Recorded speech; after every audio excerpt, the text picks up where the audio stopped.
ಲೋಕಕ್ಕೆ ಯಾರೆಂದುಕೊಂಡಿದ್ದೀರಿ? ಬಂದಂತಹ ಕಾರ್ಯ ಅನೇಕವಿದೆ ಅನೇಕವಿದೆ.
ಪಾದಭಾಗವನ್ನ ಮರ್ತ್ಯ ಅನ್ನುವುದಾಗಿಯೂ ಪಾದವನ್ನ ಪಾತಾಳ ಎಂಬುದಾಗಿಯೂ ಕೊಂಡಾಡಿದ್ದಾರೆ ಪ್ರಾಜ್ಞರು. ಅಕಾರ ಉಕಾರ ಮಕಾರದ ಸಮಾಗಮದಿಂದಲೇ ಓಂಕಾರದ ನಿನಾದದಿಂದಲೇ ಆದಿಮಾಯಿ ಉದಿಸಿಕೊಂಡರು. ಅವಳಿಂದಲೇ ತ್ರಿಮೂರ್ತಿಗಳ ಜನನವಾಯಿತು.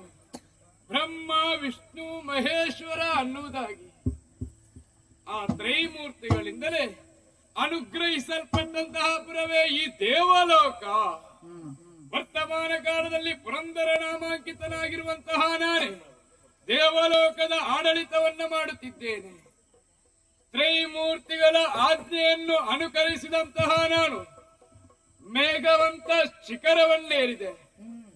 ಮಾತ್ರವಲ್ಲ, ಶತಯಾಗಗಳನ್ನ ಪೂರೈಸಿದ ಕಾರಣಕ್ಕಾಗಿ ದೇವಲೋಕದ ದೇವಪೀಠವು ಎನ್ನ ಪಾಲಿಗೆ ಒದಗಿ ಬಂತು. ನೋಡಬಾರದೆ ದೇವಲೋಕದ ಈ ಸಭಾ ಸೌಂದರ್ಯವನ್ನು. ಕಾಮಿಸಿದನ್ನು ಕೊಡುವಂತಹ ಕಲ್ಪವೃಕ್ಷ, ನರ್ತನಗೈಯುವಂತಹ ಅಪ್ಸರಾಂಗನ ಸ್ತ್ರೀಯರು, ಚಿತ್ರಸೇನನ ಗಾಯನ ಮೊದಲಾದವುಗಳನ್ನ ಕಂಡಾವಾಗ ಮನಸ್ಸಿಗೆ ಒಂದು ರೀತಿಯಾಗಿರತಕ್ಕಂತಹ ಹರುಷ. ಓಡಾಡುವುದಕ್ಕೆ ಉಚ್ಚೈಶ್ರವ ಐರಾವತ, ಹಿಡಿಯುವುದಕ್ಕೆ ವಜ್ರಾಯುಧ ಮೊದಲಾಗಿರುವುದನ್ನ ಎನಿಸಿಕೊಳ್ಳುವಾಗ ಮನಸ್ಸಿಗೆ ಒಂದು ರೀತಿಯಾಗಿರತಕ್ಕಂತಹ ಸಂತೋಷ. ಆದರೆ ಸುಮನಸರೇ,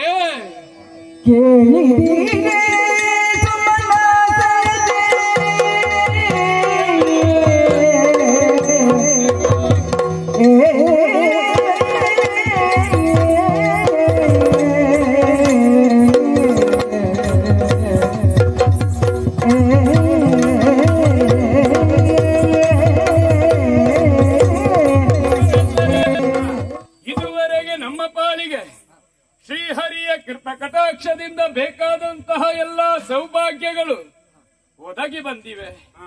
ವಸನಕ್ಕೋ ಭೂಷಣಕ್ಕೋ ಯಾವುದೇ ಕಾರಣಕ್ಕಾಗಿಯೂ ಇದುವರೆಗೆ ಯಾವುದೇ ರೀತಿಯಾಗಿರತಕ್ಕಂತಹ ತೊಂದರೆಯಾದುದಿಲ್ಲ. ಇದೆಲ್ಲವೂ ಶ್ರೀಹರಿಯ ಕೃಪಾ ಕಟಾಕ್ಷವೇ ನಿಜ.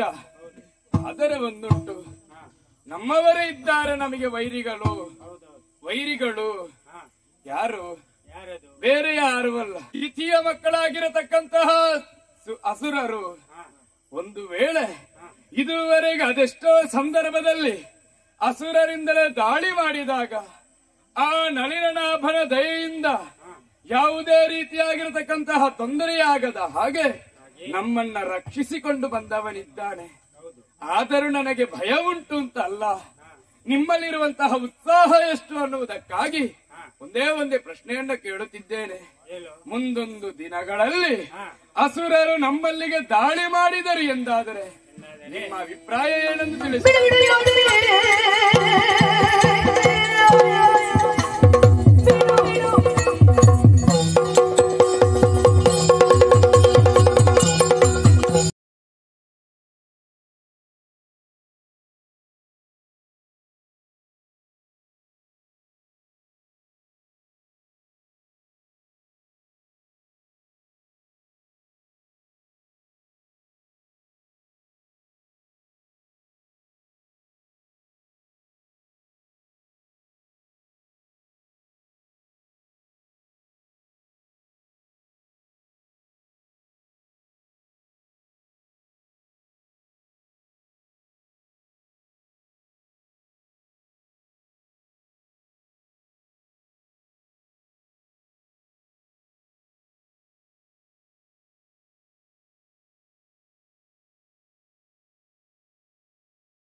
ಧನುಸಂಜಾತಿಯಾಗಿದ್ದೇನೆ ನಾನು ಶುಂಭಾಸುರ.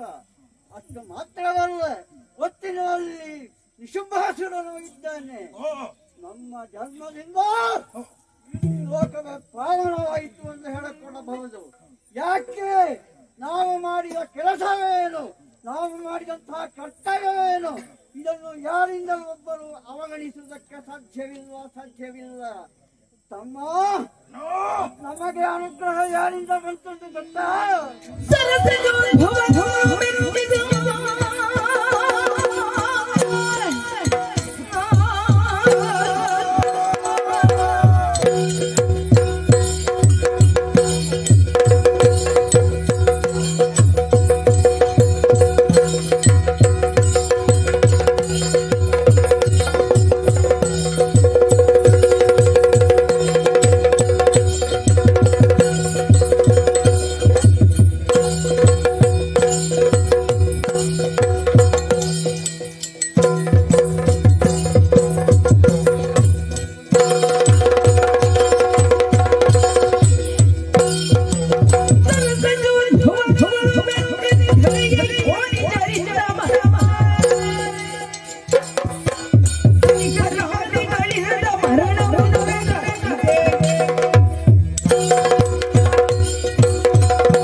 ವಂದಿಸಿಕೊಂಡಿದ್ದೇನೆ.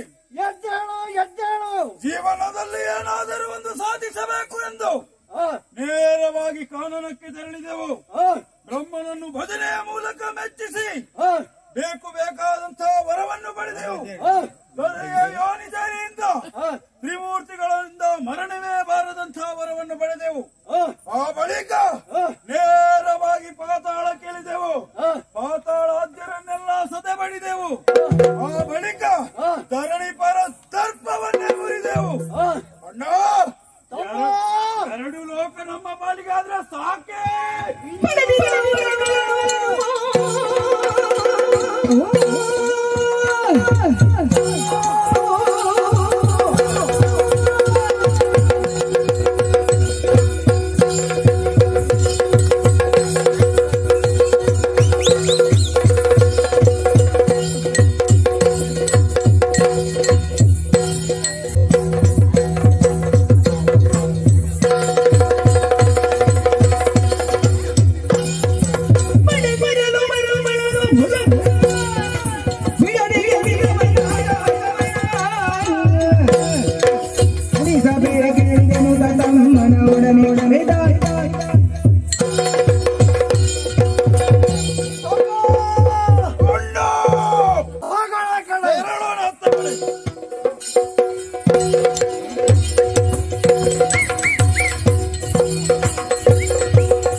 ಆಗ್ಲಿಕ್ಕೆ ಇಲ್ಲ.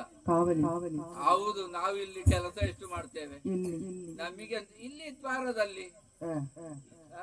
ನಾವು ಜನ ದೊಡ್ಡವರಲ್ಲೋ, ಯಾರು ಬಂದ್ರು ನಾವು ಬೇಕು. ಎಲ್ಲ ನಮ್ಮನ್ನು ನೋಡದೆ ಎಲ್ಲಿ ಹೋಗ್ಲಿಕ್ಕೆ ಆಗುದಿಲ್ಲ. ಓ, ನಮ್ದು ಗೊತ್ತಾಗ್ಲಿಲ್ವ? ಇಷ್ಟು ಒಳಗೆ ನೀವು ಬರುವಾಗ ನಾವೇ ಅಲ್ವೋ ನಿಮ್ಮನ್ನ ಒಳಗೆ ಬಿಟ್ಟದ್ದು. ನಾವು ಇಲ್ಲಿಯ ಜನ ಅಲ್ವೋ? 6 ಅಡಿ ಉದ್ದ 3 ಅಡಿ ಅಗಲಕ್ಕೆ ದ್ವಾರಪಾಲಕನವರುಗಳು ಅಂತ ಹೇಳ್ಬೇಕು. ದ್ವಾರಪಾಲಕ ಅದೆಂತದ್ದು? ಅದೇನು ಒಳ್ಳೇದಾಗಿಲ್ಲ. ಯಾವುದೇ ಕೆಲಸ ಮಾಡಿ ಮಾಡಿ ಮಾಡಿ ಬಹಳ ಸುಸ್ತಾಯ್ತು. ಏನು ಮಾಡೋದು ಅದಕ್ಕೆ? ಇವತ್ತು ಸ್ವಲ್ಪ ವಿಶ್ರಾಂತಿ ಬೇಕು ಅಂತ ಆಲೋಚನೆ ಮಾಡಿದೆ. ಎಂತ ಮನೆಗೆ ಹೋಗ್ಲಿಕ್ಕೆ ಗೊತ್ತುಂಟ? ರಾತ್ರಿ ಹಗಲು ಕಾವಲಿ. ಇಲ್ಲಿ ಕಾವಲಿ ಮಾಡಿದ್ರೆ ನಮ್ಮ ಮನೆ ಹೆಂಡತಿ ಮಕ್ಕಳಿಗೆ ಯಾರು ಗತಿ ಇದ್ದಾರೆ? ಈ ದೊಡ್ಡವರ ಕೆಲಸವೇ ಆಗ್ಲಿಕ್ಕಿಲ್ಲ ಅಲ್ಲಿ. ಅದಕ್ಕೆ ಇಲ್ಲಿ ಮಾತನಾಡಿದ್ರೆ ಸ್ವಲ್ಪ ಕೂತ್ಕೊಳ್ಳು, ಏನಾಗ್ತದೆ ಅಂತ ನೋಡುವ.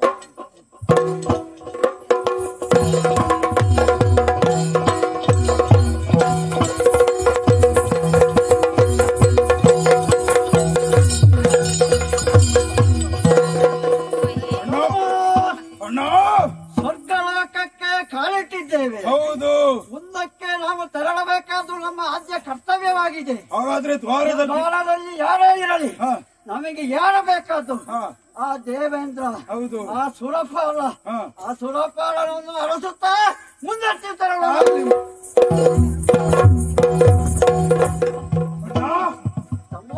ಯಾವುದೋ ಒಂದು ಮೂರ್ತಿಯನ್ನು ನೇಮಿಸಿದ್ದಾರೆ ಇಲ್ಲಿ. ಮಾತಾಡುವುದಿಲ್ಲ, ಅಲಗಾಡುವುದಿಲ್ಲ. ಹಾಗಾದ್ರೆ ಹೀಗೆ ಬಿಟ್ಟು ಹೋಗುವುದೇ ಹೇಗೆ? ವಿಚಾರಿಸ್ಲಿಕ್ಕುಂಟ? ತಮ್ಮನು ಯಾವ ರೀತಿ ವ್ಯವಹರಿಸುತ್ತಾನೆಂದು ಅಣ್ಣನಿಗೆ ತಿಳಿಯಬೇಕಾಗಿದೆ. ಹಾಗಾದ್ರೆ ತಮ್ಮ, ನಿನ್ನ ಮಾತಿನಿಂದ ಅವನನ್ನು ನೋಡಿಕೋ, ಏನ್ ಮಾಡ್ತಾನೆ ನೋಡ್ತೇನೆ.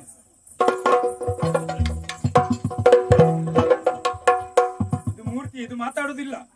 ಹಾಗಾದ್ರೆ ಅಣ್ಣ ನೋಡುವುದೇನು? ಒಳಗೆ ಹೋಗುವ ಹಾಗೆ ಆಗಲಿ.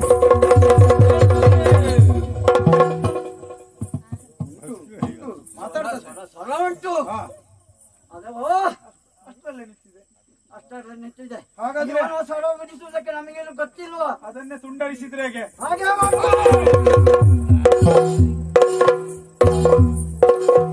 ಸ್ವಲ್ಪ ನಿಲ್ಲಿ. ನಾವು ನಿಂತಿದ್ದೇವೆ, ನೀನಲ್ಲ. ನೀವು ಎಲ್ಲಿದಿಂದ ಬಂದವರು? ಇಲ್ಲಿ ಮುಂದೆ ಏನೋ ನೀವು ಎಲ್ಲಿದಿಂದ ಬಂದವರು? ಏನದು ಮಾತು ನಿಂದು? ಎಲ್ಲಿಂದ ಬಂದವರು? ಅದೇ ಕೇಳಿದ್ದು. ನಾವು ಇಲ್ಲಿಯವರಲ್ಲ. ನಿಮಗೆ ಉರುಟ್ಟ ಏನು ಕೇಳ್ತೀಯ? ಅದೇ ಊರು ಉಂಟು ನಮಗೆ. ಉಂಟಾ? ಮತ್ತೆ ನೀವು ಯಾಕೆ ಇಲ್ಲಿ ಬಂದರು? ಪರದೇಶಿಗಳ? ಪರದೇಶಿ ನಾವು ಇವನನ್ನು ಹೆಚ್ಚು ವಿಚಾರಿಸುವುದು ಬೇಡ. ಇವನನ್ನು ಒಂದು ಕಡೆ ಮೂಲೆಗೆ ತಳ್ಳಿ ನಾವು ಮುಂದಕ್ಕೆ ಹೋಗುವ. ಮಾತಾಡ್ತಾನೆ ಅಲ್ಲ, ಸ್ವಲ್ಪ ನಿಲ್ಲಿ. ಈಗ ನೀವು ಎಲ್ಲಿಂದ ಬಂದದ್ದು, ಯಾಕೆ ಬಂದದ್ದು, ಏನು ಆಗ್ಬೇಕು ಎಲ್ಲ ಹೇಳ್ಬಹುದಾ? ಎಲ್ಲ ಹೇಳ್ಬೇಕಾ ನಿನಗೆ? ನಾವು ಇಲ್ಲಿಯವರಲ್ಲ, ಶೋಣಿತಾಪುರದಿಂದ ಬಂದದ್ದು. ಶೋಣಿತಾಪುರ. ಆಯ್ತಾಯ್ತು. ಕಿವಿ ಕೇಳ್ತಿತ್ತು, ಈಗ ಸ್ವಲ್ಪ ದೂರ ಆಗಿದೆ. ಶೋಣಿತಾಪುರದ ಸರ್ವಾಧಿಕಾರಿ ಶುಂಭದಾನ ಬಂದ್ರೆ ಅವರ ತಮ್ಮ ನಿಶುಂಭಾಸುರ ಅಂದ್ರೆ ನಾನು. ನೀವು ಬಂದದ್ದು ಸಂಗತಿ ಬರ್ಲಿಕ್ಕೆ ಕಾರಣ ಉಂಟು. ಏನು ಕಾರಣ? ನಾವು ಹಿರಿಯಬ್ಬೆ ಮಕ್ಕಳು. ಅಲ್ಲಿ ಏನಿಲ್ವಾ? ಅಲ್ಲಿ ಉಂಟು, ಅಲ್ಲಿ ಬೇಕಾದಷ್ಟು ಉಂಟು. ಹಾಗಂತ ಹೇಳಿ ಈ ಸ್ವರ್ಗವನ್ನು ಕೂಡ ಪಡಿಬೇಕು, ಇದನ್ನು ಸ್ವಲ್ಪ ಅನುಭವಿಸ್ಬೇಕು ಅಂತ ಬಂದದ್ದು. ಹಾಗೆ ನೀವು ಮಾಡಿದೀರಲ್ಲ, ಏನು ಮಾಡಿದ್ದು ನೀವು? ನಮ್ಮವರು ಬಂದವರಲ್ಲೇ ಕರಲ್ಲ ಕರೀತು. ಇನ್ನು ನಮ್ಮನ್ನು ವಿಚಾರಿಸುತ್ತದೆ ಏನೋ ಬಂದದ್ದು ಅಂತ ಹೇಳಿ. ಅಲ್ಲ, ಇದು ನಮ್ಮ ಸರಿ. ಅಲ್ಲ, ಇಲ್ಲಿಗೆ ರಾಜ ಯಾರು ಅಂತ? ಇಲ್ಲಿಗೆ ರಾಜ ನಾನೇ. ಹಾಗಾದ್ರೆ ಅಲ್ಲ, ದೇವೇಂದ್ರನಿಗೆ ಇಂಥ ಪರಿಸ್ಥಿತಿ ಬಂತ? ನಿನ್ನ ಟೊಪ್ಪಿ ಎಲ್ಲಿಂಟು? ನನ್ನ ಟೊಪ್ಪಿ ನಾನು ಯಾವ ಟೊಪ್ಪಿ ಇಡುವವರೇ? ಮತ್ತೆ ಅವ ಎಲ್ಲಿದ್ದಾನೆ? ನಮ್ಮ ಈ ಟೊಪ್ಪಿ ಸಾಕಲ್ಲ, ಎಲ್ಲಿದೆ? ಅಲ್ಲ, ನೀನು ಇಷ್ಟೆಲ್ಲ ಮಾತಾಡಿದಲ್ಲ, ನೀನು ಯಾರು ನಿಜವಾಗಿ ಹೇಳು? ನಾವು ಇಲ್ಲಿಗೆ ಜನ. ಇಲ್ಲಿಗೆ ಜನ ಅಂದ್ರೆ ದ್ವಾರಪಾಲಕ. ಅಷ್ಟೇ ಬೇರೆ ಜನ ಇದ್ದಾರೆ. ನಿನ್ನ ಒಂದು ವಿಷಯ ಹೇಳ್ತೇನೆ, ಸಾವಧಾನವಾಗಿ ಕೇಳಿಕೊ. ಹೇಳಿ. ಇಲ್ಲಿ ಎಷ್ಟು ವೇತನ ಕೊಡುತ್ತಾರೋ ಅದಕ್ಕಿಂತ ಮಿಗಿಲು ಪಟ್ಟು ವೇತನ ನಾವು ಕೊಡುವರಿದ್ದೇವೆ. ದಾರಿಯನ್ನು ಬಿಟ್ಟು ತೊಲಗಯ್ಯ ತೊಲಗು. ಆದ್ರೆ ಮಾರಾಯರೇ ಒಂದು ಕೆಲಸ, ಅವರು ಹೇಳುವ ಕೆಲಸವನ್ನು ನೀವು ಎಷ್ಟು ಹೆಚ್ಚು ಮಾಡುವುದಿದ್ರು ಮಾಡುವುದು ಮತ್ತೆ ಅಲ್ಲ, ಹೇಗೆ ಹೇಳಲಿಕ್ಕೆ ಸಾಧ್ಯ ಇಲ್ಲ, ಬಾಯಲ್ಲಿ ಹೇಗೆ ಅಂತ ಹೇಳಿ ಆಗುದಿಲ್ಲ ನಮಗೆ ಆಲೋಚನೆ. ಆದ್ರೆ ಒಂದು ಕೆಲಸ ಮಾಡ್ಬೇಕು, ಇಷ್ಟವರೆಗೆ ದುಡ್ದಾದ ಅವರ ಹೆಸರಿನಲ್ಲಿ ಅಲ್ವಾ, ಅದಕ್ಕಾಗಿ ನಾನು ಬರುವವರೆಗೆ ನೀವು ಇಲ್ಲೇ ನಿಲ್ಬೇಕು, ಹೋಗಿ ಅವರಲ್ಲಿ ಹೇಳಿ ಬರ್ತೇನೆ. ಆದಿತ್ಯ ತಮ್ಮ ಇದು ವಿಷಯ ಅಲ್ಲ, ಇವನನ್ನು ಓಡಿಸುವುದೇ ಒಳ್ಳೇದು. ಓಡಿಸುವುದೇ ಒಳ್ಳೇದು. ನಾವು ಇಲ್ಲಿ ನಿಲ್ಲುವುದೇನಲ್ವ, ಇವನನ್ನೇ ಓಡಿಸುವ. ತಮ್ಮ ಇಲ್ಲಿ ನಡೆದಂತಹ ವರ್ತಮಾನವನ್ನು ಅಲ್ಲಿ ಹೇಳ್ತಾರೆ, ಅಲ್ಲಿ ಹೇಳುವುದಕ್ಕೆ ಇದೆ. ಅವನು ಯಾವ ರೀತಿಯಲ್ಲಿ ವ್ಯವಹರಿಸುತ್ತಾನೋ ಅದನ್ನು ನೋಡಿಕೊಳ್ಳು.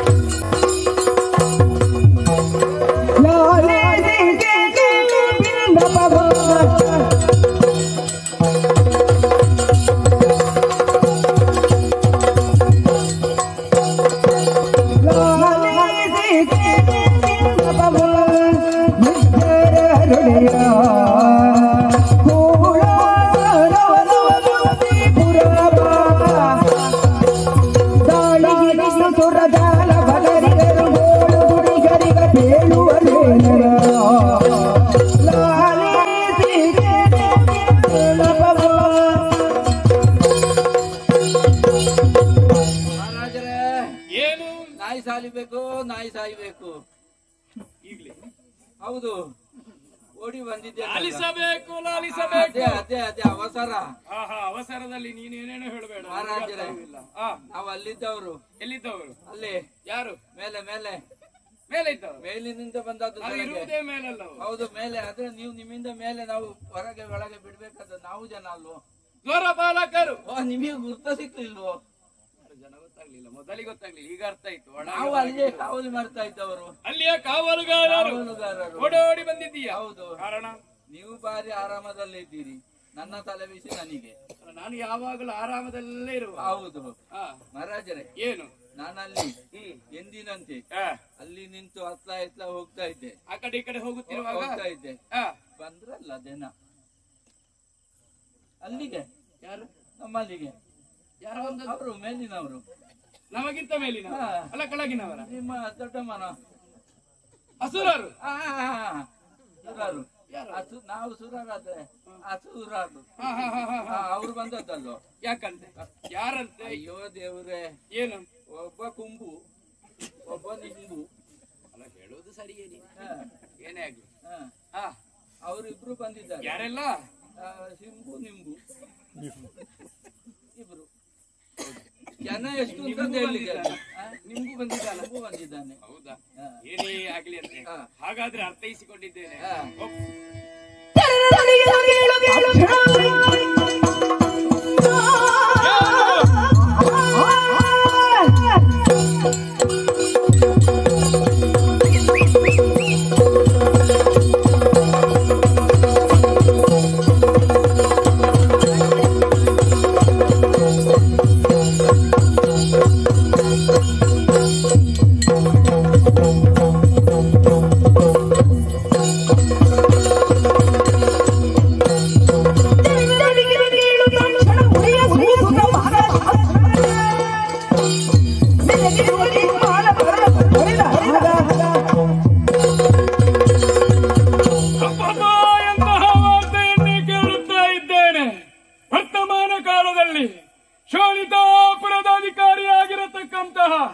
ಬಂದವ ಒಬ್ಬ ಶುಂಭ, ಇನ್ನೊಬ್ಬ ನಿಶುಂಭ.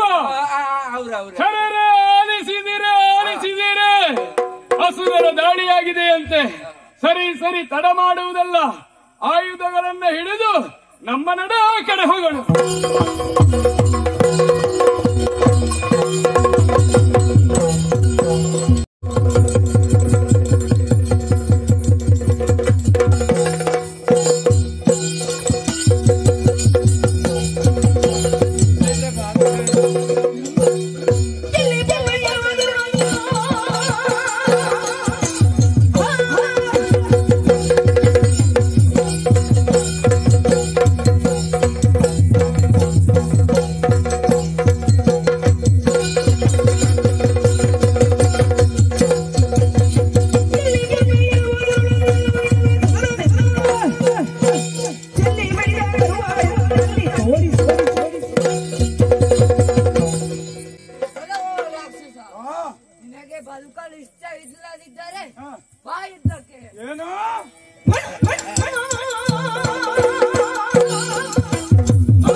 ಅಧಿಕಾರ ನಿಮಗೆ, ಅದನ್ನೇ ಪಡೆಯುವುದಕ್ಕೆ ಬೇಕಾಗಿ ಬಂದವರು ನಾವು. ಒಳ್ಳೆ ಮಾತಿನಲ್ಲಿ ಸ್ವರ್ಗವನ್ನು ಕೊಟ್ರೆ ಸರಿ, ಇಲ್ಲದಿದ್ರೆ ನಿನ್ನ ತಾಲೆ ಕಡಿತೇನೆ.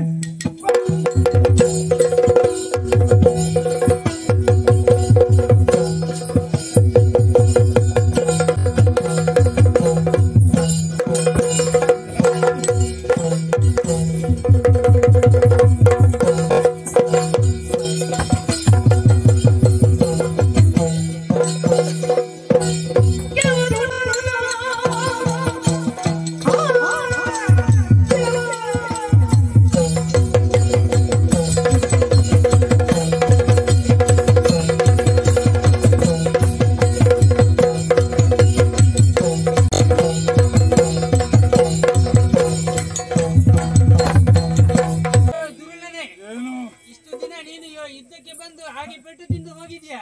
ಹಾಗೆ ಹೋಗುವುದಾದ್ರೆ ಹೋಗು, ಇಲ್ಲ ಅಂದ್ರೆ ಬಾ ಯುದ್ಧಕ್ಕೆ.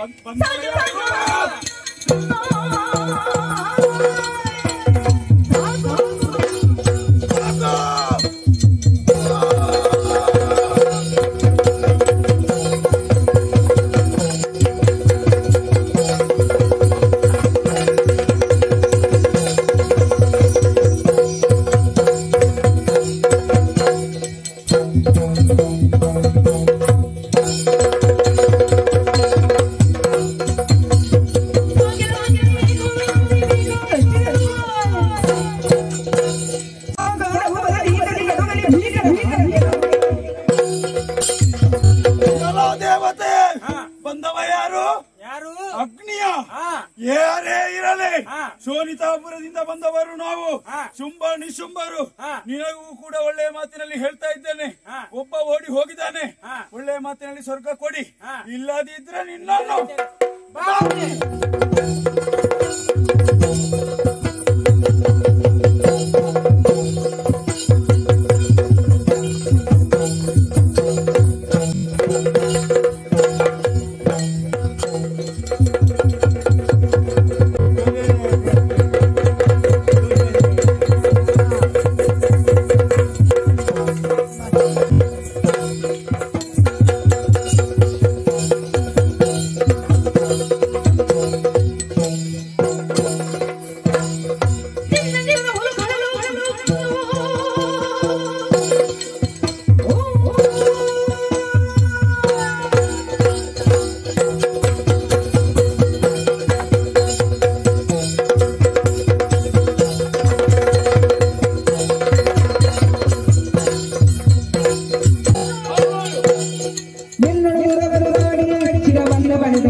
ಬಂದವ ಯಾರು?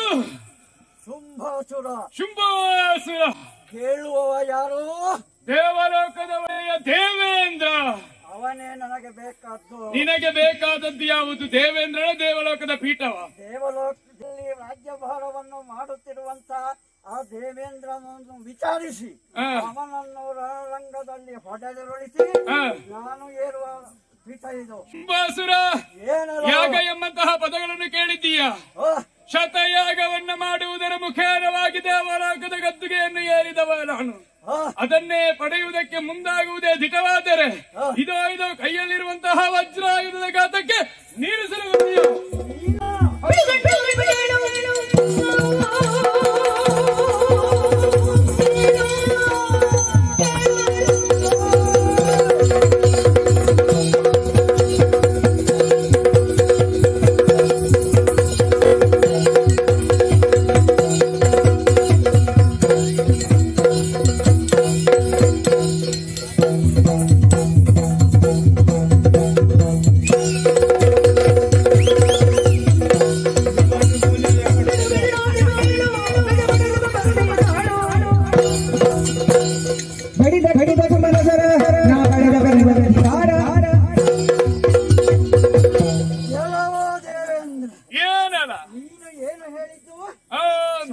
ಯಾಗಗಳನ್ನು ಮಾಡಿ ಈ ಗದ್ದುಗೆಯನ್ನು ಏರಿದ್ದೇನೆ ಮಾಡಿದ್ದನ್ನೇ ಹೇಳಿದ್ದೇನೆ. ನಮಗೆ ಶತ ಯಾಗ ಬೇಡ, ಮತ್ತೆ ನಮ್ಮ ಶರೀರದಲ್ಲಿ ಬಿಸಿ ರಕ್ತ ಇದೆ. ಆ ಬಿಸಿ ರಕ್ತದಿಂದ ಬಂದಂತ ನಿನ್ನ ವಿಚಾರಿಸುವುದಕ್ಕೆ ಇದ ಸಿದ್ಧತೆ.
ಇದು ಒಂದು ರೀತಿಯ ವಿಜಯೋತ್ಸವ ನಮ್ಮದು. ಹೌದು. ತಾಯಿಯವರು ಏನು ಗ್ರಹಿಸಿದ್ದಾರೆ, ಸುರ ಗದ್ದುಗೆಯನ್ನು ನಮ್ಮವರು ಆಳಬೇಕೆಂಬುದಾಗಿ. ಅದೇ ರೀತಿಯಿಂದ ವ್ಯವಹಾರವನ್ನು ಮಾಡಿದ್ದೇವೆ ನಾವು. ಈ ವ್ಯವಹಾರವನ್ನು ಹೊಡೆದು ಉರುಳಿಸುವುದಕ್ಕೆ ಯಾರಿಂದಲೂ ಸಾಧ್ಯವಿಲ್ಲ. ತಮ್ಮ ಮುಂದೆ ಏನಾದರೂ ಆ ದೇವೇಂದ್ರ ಕಿತಾಪತಿ ಮಾಡಿಯಾನು ಏನು ಮಾಡುತ್ತಾನೆಂಬುದಾಗಿ ನಾವು ಆಲೋಚನೆ ಮಾಡುತ್ತಾ ಇಷ್ಟರವರೆಗಾದಂತಹ ಆಯಾಸವನ್ನು